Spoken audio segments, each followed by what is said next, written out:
เลียอย่างเงี้ยแล้วมันก็เลือดไม่ต้องเลียเลือดข้างล่างเลียแล้วมันก็ตวัดไอ้นี่ก็เลือดออกอีกไม่ต้องเลียลูกเนี่ยไม่ต้องเลียให้ไม่ต้องทำความสะอาดให้เลียแค่ปากตัวเองนั่นแหละเลียแค่ตรงนั้นไม่ต้องมาเลียทิ้งข้างล่างเปิดเลือดหมดเลยทำความสะอาดแค่ตรงนั้นเดี๋ยวอีกนิดนึงให้เลือด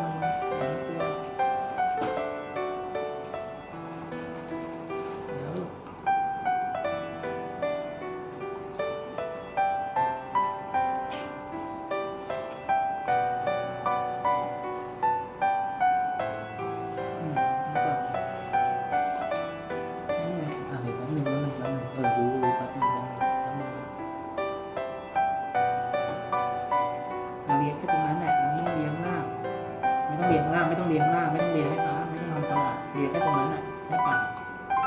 ข้างล่างเลียแล้วก็เลือดอีกพอแล้วเลิกเลียด้วยกันถ้าเลิกเลียมันก็ไม่เลือดถ้าเราเลียมันก็เลือดดูดิเนี่ย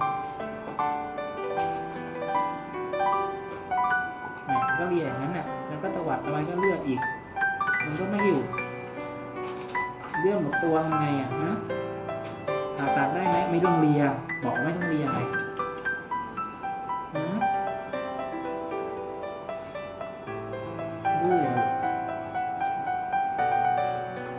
ออกแล้วเนี่ยใช่ไหมเนี่ยแต่ลิ้นเราเนี่ยมันเลียไปเลียมาเลียไปอยู่เฉยๆอยู่เฉยๆอยู่เฉยๆเดี๋ยวทำให้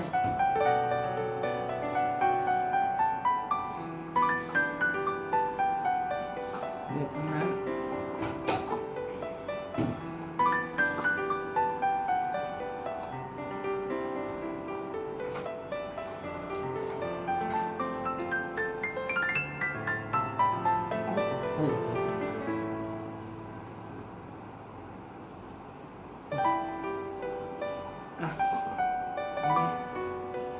อย่าเลียพอแล้วอยู่เฉยนอนเฉยแล้วก็นอนแล้วเหนื่อยแล้วเนี่ย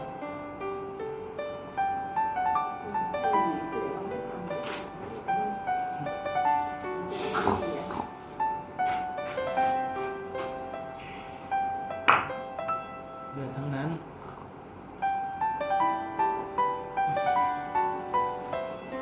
นอนเฉยลูกเดี๋ยวป้าเช็ดอะไรให้ก่อน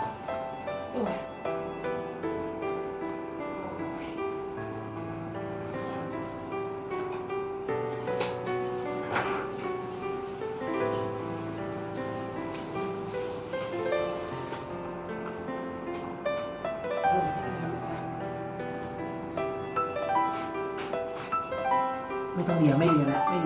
ม่ต้องเลียน้ำไม่ต้องเลียแล้วอยู่เฉยๆได้แล้ว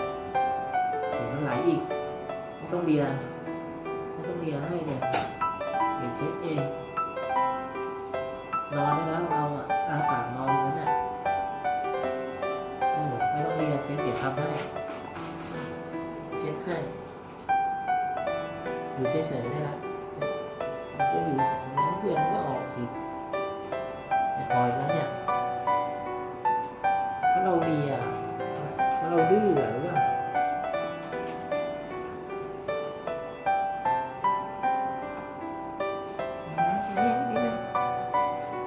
อยู่เฉยๆไม่ต้องเลยปากหัวเฉยให้ความเย็นไปก็ได้อยู่เฉยๆไม่เลียแล้วเนี่ยตอนหนูพอเรากระทุ้งมันก็เลือดออกอีก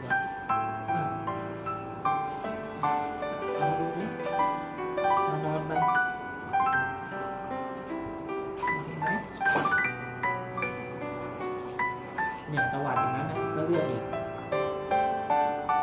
ไม่เลียปาพูดว่าไม่เลียนะนี่เลียเลือดอีกเห็นไหมหรือเฉยเลยลงเลยเนี่ยเลือดอีกแล้วเนี่ยเลือดจริงๆ อยู่เฉยๆสิลูกนอนได้ไปแล้วนอนเอาหน้าคว่ำไป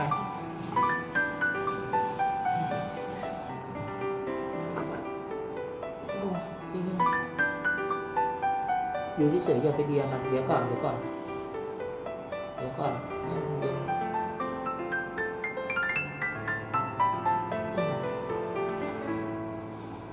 อย่าไปเดียมันพอละนอนไหลก็ไหล